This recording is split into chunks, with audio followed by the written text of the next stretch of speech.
I spent 100 days getting high in RimWorld, and this is how it went. It's Appleseed! We're playing as the Lost Tribe as Randy Random on Losing is Fun commitment mode. We started off with the sniper rifle, which is totally not part of the Lost Tribe. However, Sam is a bush sniper, which means we start off with the sniper rifle, which is going to be super handy to us. We're in a bit of a weird map. It's super swampy here, but I figured this would be the perfect place to start our base.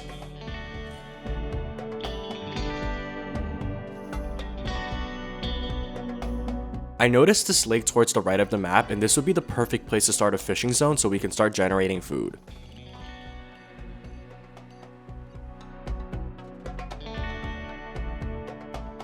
I went ahead and built this animal pen. I figured since we were playing as the Lost Tribe, technology is a limited resource to us, so animals might actually come in very handy.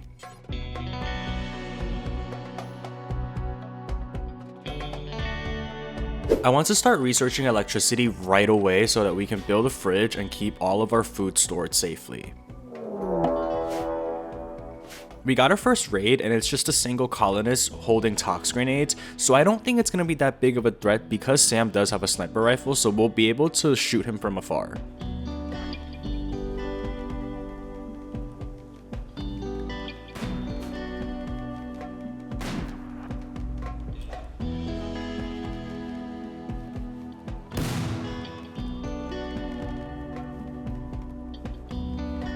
Gotcha, bitch! Back at our base, it seems like everything's going very well. It's about time we started planting Smokeleaf because without it, we are nothing.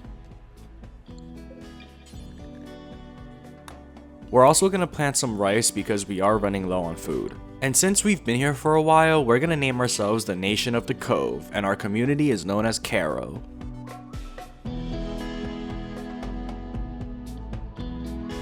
Our cat Mitas ended up getting eaten by an Arctic fox.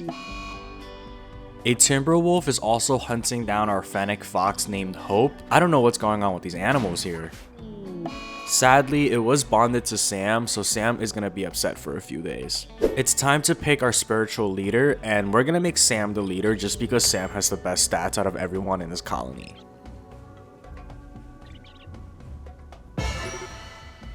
We're making Orange our plant specialist because Orange has the best planting skill out of everyone in this colony, so it makes perfect sense.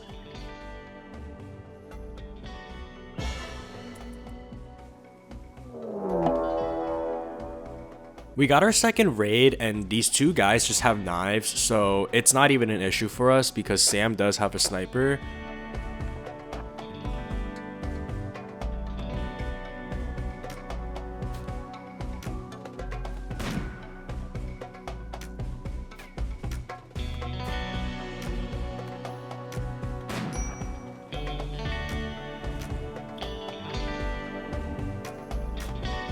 I'm realizing now that I should have placed Sam way further back into this fight because snipers are at such a disadvantage against people who are in melee combat. Also, this guy is super tanky because we've shot him in the head, shot him a million times, and he is still coming after us with this tiny little knife.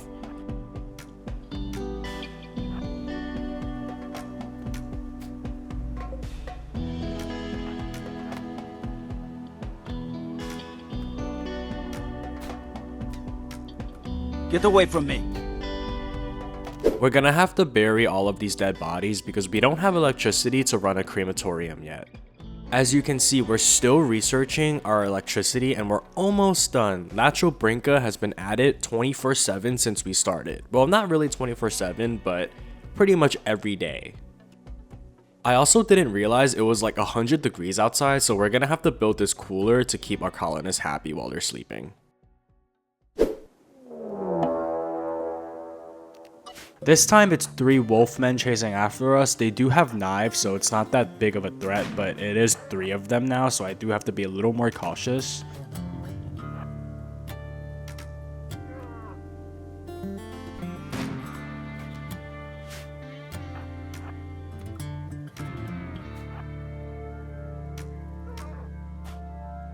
I need more bullets! I need more bullets! I need more bullets! I need to work on my positioning because Sam, for some reason, keeps getting caught up in the front lines, which is not good. I should really be putting Sam more so in the back lines. They also ended up getting Woodpecker, which is not great because now they're above us in numbers. It's really just the fact that we're fighting over the swamp. It's making the movement very difficult. Also, this red fox came out of nowhere and started fighting one of the enemy, which is so good because now it's a 2-on-2, which evens out the playing field a little bit more. While the red fox is distracting one of the enemy, Lachobrinka is also getting balled up in the front, but luckily for us, we do have Coyote who's hiding from the back.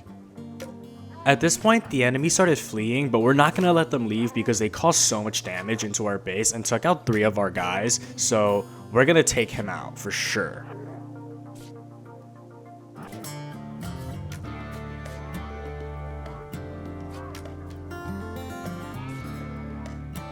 Gotcha, bitch.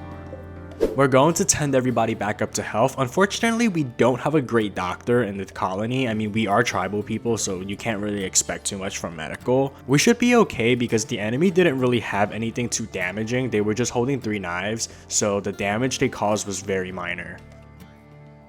We finally finished researching electricity, which is about time. It took forever to get this, but I'm so glad we finally did because now we can actually power our colony. The next research we're going to do is air conditioning because we want to be able to build a cooler in order to store our food in a safe environment.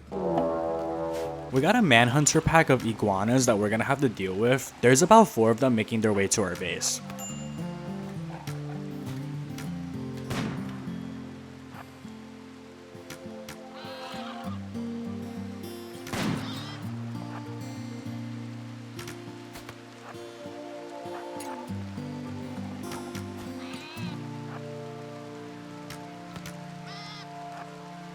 Get away from me.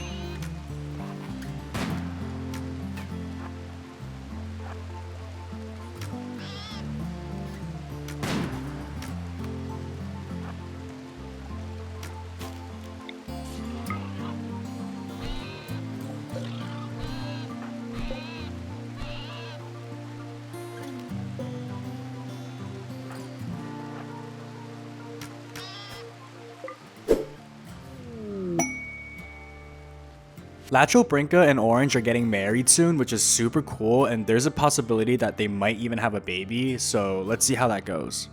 Coyote was unfortunately hit with an infection that made its way too extreme. The percentages are very slim right now. It does look like the immunity is catching up with the infection, so that's a positive sign, and I do think Coyote will survive this. The immunity did end up surpassing the infection, which is really good. However, it was very close.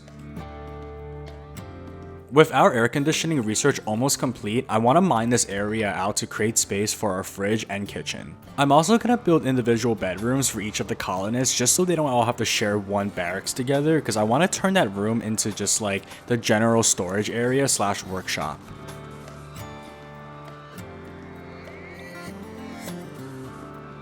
Our Smokeleaf is also finally ready for harvest, which is so good because now we can start making Smokeleaf joints. Our colonists will finally be able to get high off Smokeleaf, and we can sell the Smokeleaf joints for profit. We also had this Garland pod sprout onto our map, and we're going to plant the seed actually because I think it'll be very cool to have some dryads.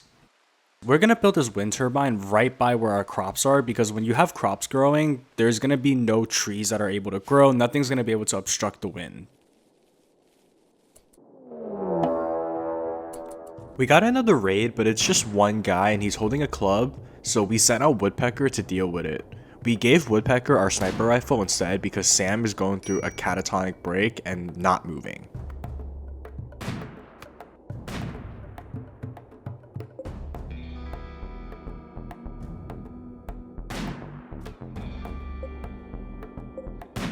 He needs some milk. I had this room specifically designed kind of as like the temple. This is where all of the colonists will start getting high. I'm also planning on using this as kind of like a recreational area, which will be perfect for both getting high and recreation.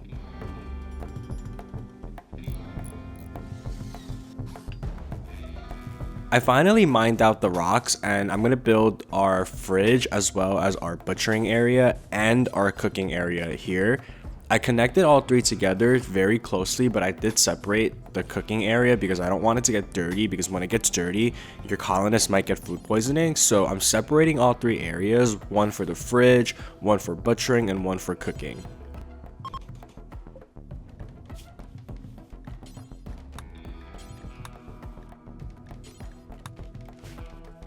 It's about time we got our colonists high, so we're gonna start the delirious fiesta and have everyone come near the Burnabong to start getting high. Unfortunately, the 82% of success rate failed and everyone thought it was boring weirdly, so maybe Smokeleaf is not for them.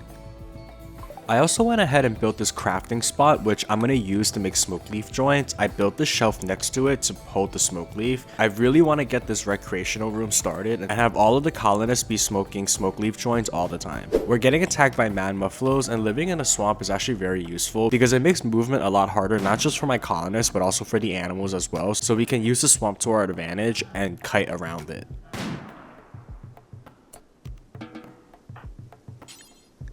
Our colonists are finally enjoying the first batch of the Smokeleaf joints we crafted. The Smokeleaf joints are going to come in very handy because it does provide a mood boost as well as a 100% recreation boost. So anytime the colonists are unhappy or stressed, I'm just going to have them smoke. There's a collective festival going on. I like these festivals because they do provide a mood boost as well if it succeeds, which it does most of the time. We're gonna have Coyote link with the Gorillin tree. I really want to get these dryads started. I'm thinking maybe medicine making dryad would be very useful since I don't really want to plant any like medicine. There's also the option of doing the berry maker dryad, which could be useful, especially during the winter when we're not able to grow crops. We can still generate food, but we'll see what happens. I went with the carrier dryad. I felt like it might be useful to have an extra hauler around the colony. We caught this manhunting pack of Arctic foxes, which is not great because there's about like 6 of them.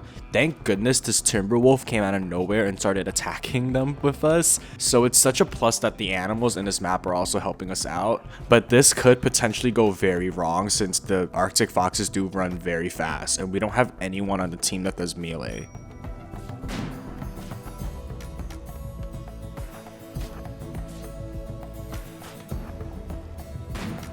I need help!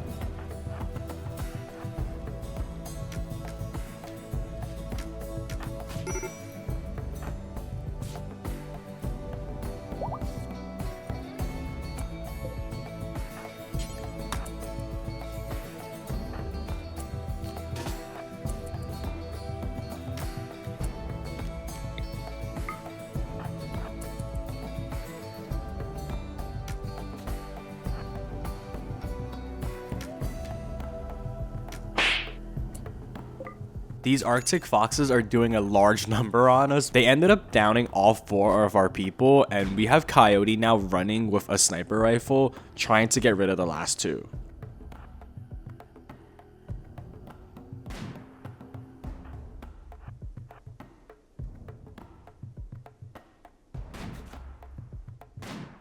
When we finally made it back to the base, we had less than an hour to 10 Orange, and unfortunately Orange did pass away, which I'm a little sad about because Orange was our designated planter, but other than that, Orange didn't really have that many great of skills, so it should be okay. And shortly after that, Sam also did pass away, which is just very sad because Sam did have the best skills out of everyone on this team. So now we're down 2 people and it's just the 3 of us left.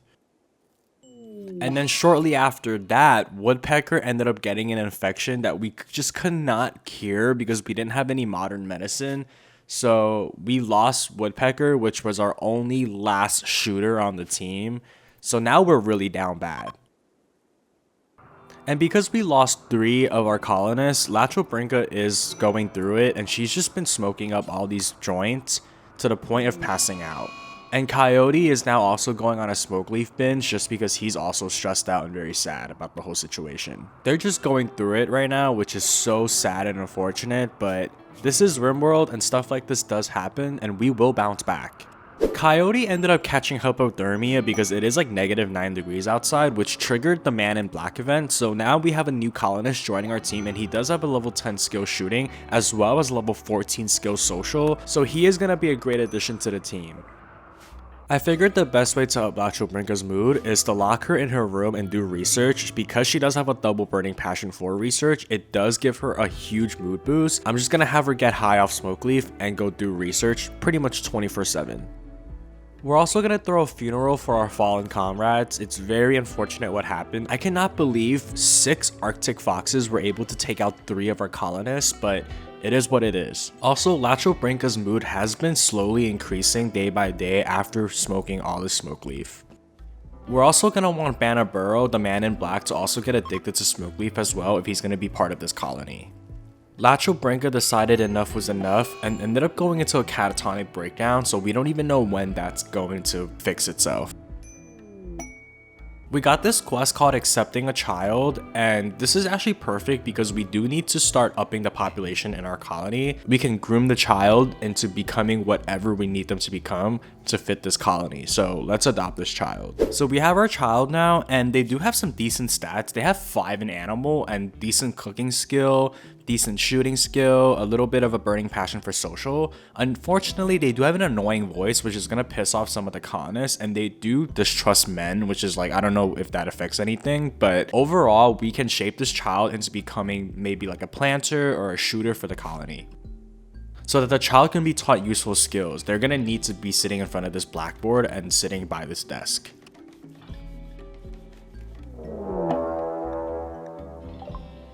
It's been a while since we caught a raid. It's 4 men and they're all melee, so we should be fine because we do have guns and bows and arrows and stuff. So we shouldn't have that big of a problem dealing with this. I mean, after the trauma that the Arctic foxes caused, I don't know what to expect, but this seems like less of a threat for some reason.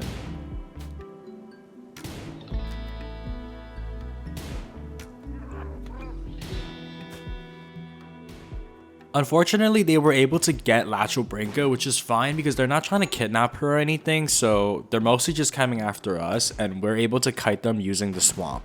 I also didn't want to draft Melis, the child, because I didn't want to subject them to this trauma yet. They're still very young, so I just have them hiding. We were able to separate the 3 of them. For some reason, 2 of the men decided to go after our Dryad, which is so silly. I don't know why they did that, but thank goodness the Dryad was there because we separated this guy alone and were able to just take him out.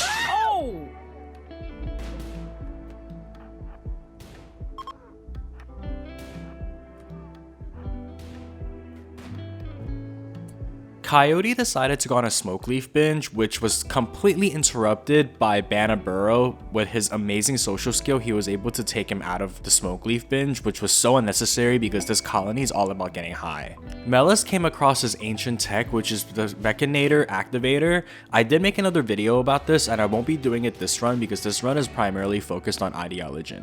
We decided to train Melis up for cooking because we don't have a designated chef yet, and I know Melis' skill is very low in cooking and he doesn't really have a burning passion for it, but it should be okay because we can definitely groom him into becoming a great chef. We got this quest called Forsaken Vagabonds, which is perfect because they're gonna send 2 people to help us out, which is amazing. I absolutely love these quests because we can definitely use the extra help, and we're not committed to them surviving or anything because they can just leave after a certain amount of days. One of them has a great artistic skill, so we might actually put that to use. And then one of them also has a double burning passion for cooking, which is very useful. Unfortunately, the guests were not welcomed because Brinka is chasing after one of them, going on a rampage. We're going to have Lover, the one getting chased right now by Brinka, make a bunch of art for us because art sells for a lot of money, but also it's a great way to up the beauty of any room, making it very impressive, and when the rooms are impressive, you get a very nice mood boost. So Lover was smart enough to run through a crowd of Muffalo because Brinka decided to attack one of the Muffalo, and they're getting mauled right now, which is unfortunate, so we're gonna have to save Brinka.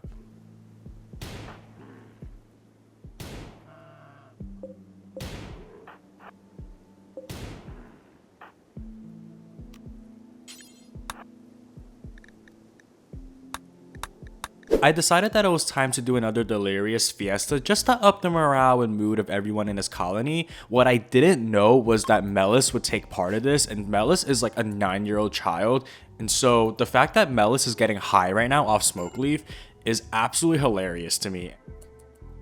So Banaburo ended up catching the plague out of nowhere. Unfortunately, very sad, but it was way too extreme for us to even save him. So at this point, Banaburo was a complete goner. Also, one of the guests, Livy, also a goner as well, because they did catch the plague and they're also not doing well. Like I said, we don't have modern medicine, so we can't really do much. And because Livy died, the refugee, that angered their faction, which is very sad. However, Lover did make it through the plague, which is very interesting because they built an immunity like right away. And so after 10 days, the refugees are finally leaving. That leaves us with Coyote, Lachobrinka, and Melis. Melis also finally became an adult, so this is the perfect opportunity to choose a new trait. We're gonna go with Hard Worker just because Hard Worker is a better trait of the 4 that are available, and it provides a 20% global work speed, which is amazing.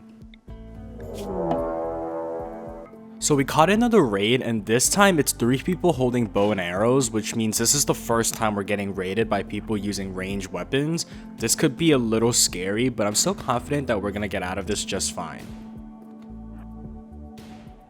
So Coyote gets tagged by one of the bow and arrow, and he actually goes into corpse obsession due to the pain, and that's a little bit annoying. That leaves us with just Lachobrinka to deal with.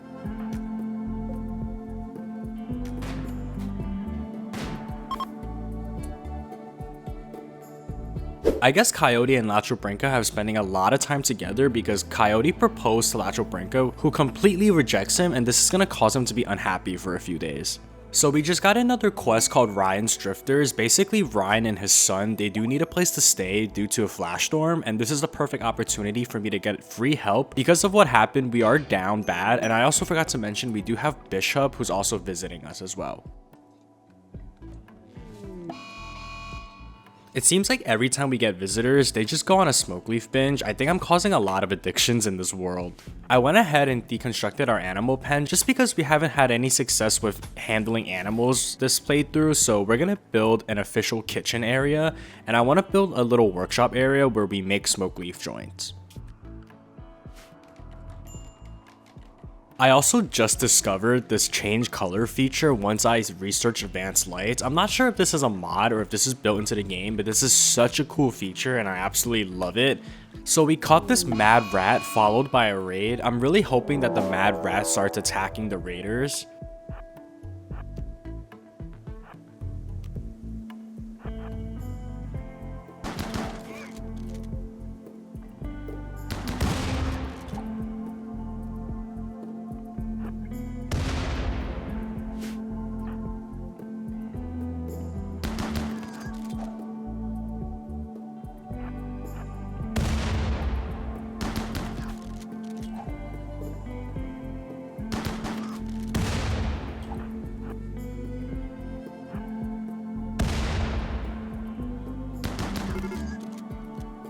We found this chain shotgun, which is such a game changer compared to the sniper rifle.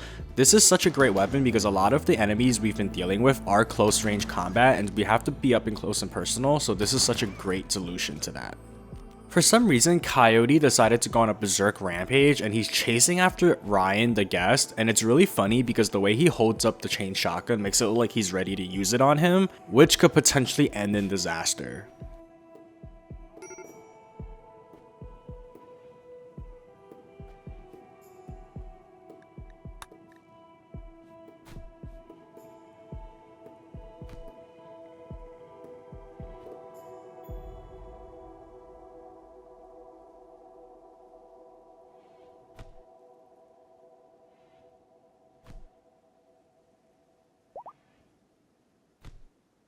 Now, Coyote's rampage ended up causing a lot of damage because the refugees ended up leaving shortly after this because their stay was up, and now we have to take care of Ryan because Ryan is incapacitated and he can't leave. So we're gonna have to feed him and house him until he can leave. Also, what a perfect time to get a raid because shortly after Coyote's rampage ended, we do get raided, and this is absolutely annoying because now we have to deal with this and pretty much everyone is down bad.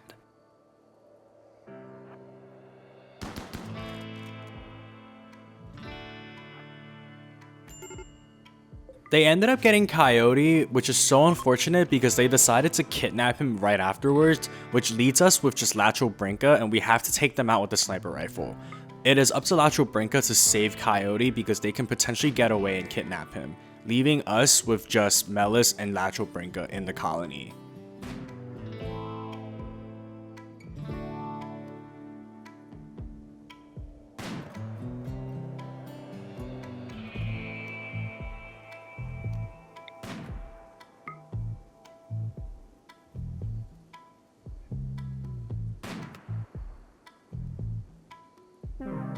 Also, our guest bishop died due to blood loss, and that was from Coyote beating him. We actually managed to save Coyote, thank goodness. While Melis was carrying Bishop's dead body to bury, an Arctic fox decided to come after us, and this did not end well.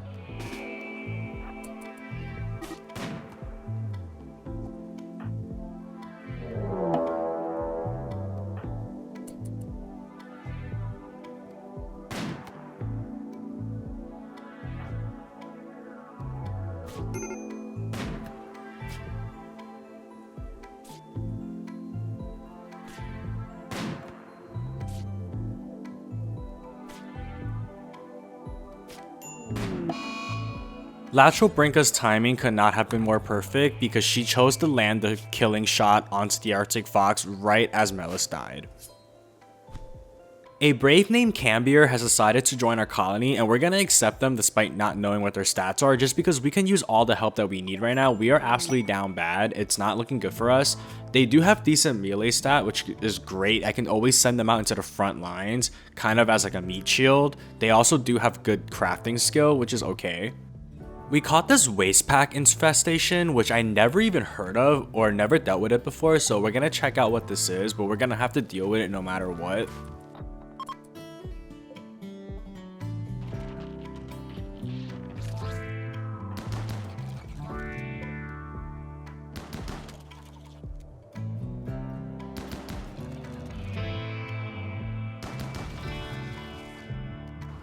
We also have this Arctic fox wanting to hunt Coyote, and we're gonna take this a little more seriously because what happened last time, they destroyed Melis, so we're not gonna make the same mistake twice, and we're gonna take ourselves seriously. So we sent both Lacho Brinca and Coyote to deal with this. We got this mad raccoon that went mad, but right after that, we caught a traitor. Cambier is actually a traitor and enemy agent of the Trash Army, so we're gonna deal with them right away.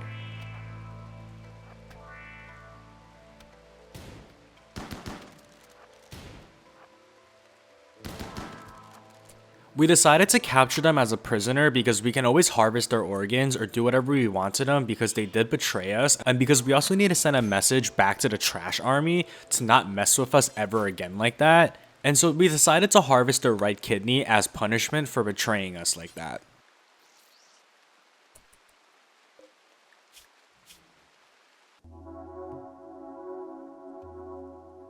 We rebuilt our animal pen, and there's just a booming population now of chickens and chicks, which is like really funny to me. A desperate refugee named Tail is approaching, and they need a place to stay, so we're gonna give them a place to stay. I don't think we're gonna get betrayed again, but if we do, we're just gonna harvest their organs. Tail also couldn't have come at a better time because Coyote and Lacho Brinca decided to go on a Smokeleaf binge, and Lacho Brinca ended up getting too stoned and passed out because of it. If we got raided right now, it would have been over for us.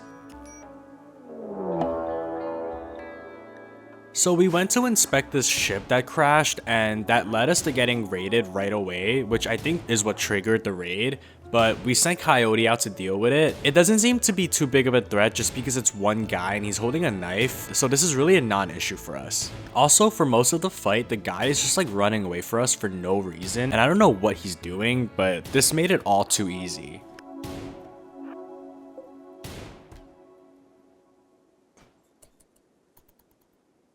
Things were feeling kind of stagnant for our colony. We lost a lot of people and we recruited a lot of people, but I really wanted to check out the Ancient Danger for the first time and see what's going on. There's potentially items that we can get from this and a lot to gain, so we're gonna check it out.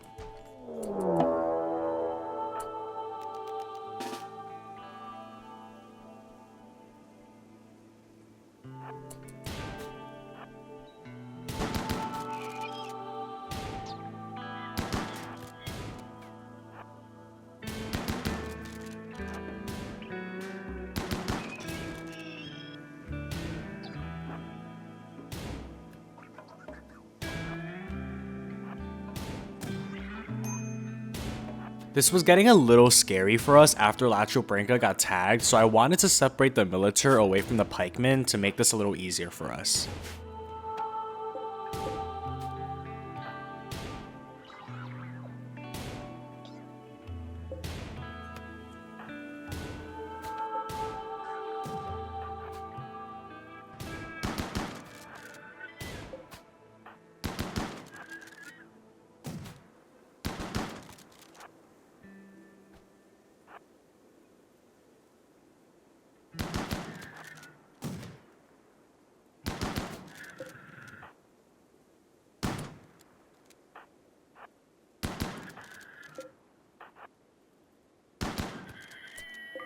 Wow, we were actually able to take out the mechs just with Lachobrinka and Coyote. That was actually insane. We were able to snag up 3 advanced components as well as 7 Glitterworld medicines, but I'm not going to open up the ancient Crowsleep casket. I did learn my lesson from my last playthrough, so I'm going to be a little more cautious this time and wait until I'm a little bit stronger.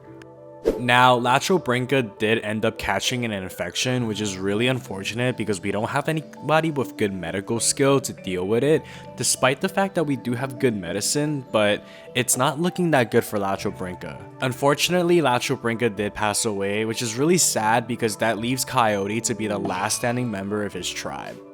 It was also wintertime and we were dealing with a lot of electrical issues just because we weren't able to really keep up with the electricity, so Coyote and Tails ended up getting hypothermia and both passed out. And that ended up triggering another Man in Black event, which I didn't even know was possible. I thought you only got the Man in Black once, but I got him again, and so maybe there is a positive to this after all. Out of curiosity, I sent the Man in Black to check out the ancient Crowsleep caskets because I really wanted to see what's inside.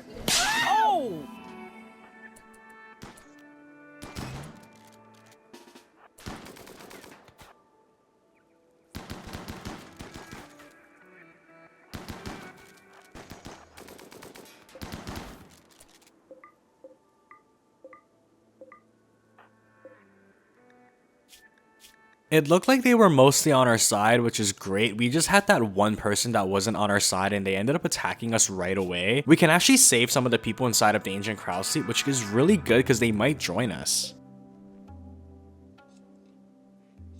And shortly after, Chicken actually joined our colony. And so did Jaguar after recovering. This is actually great because Jaguar and Chicken both have amazing stats. Jaguar has 16 double burning passion for shooting. And on our 100th day, things were finally looking positive for this colony. But before we go, Coyote of course had to go on a berserk rampage once again and beat everyone up in the colony.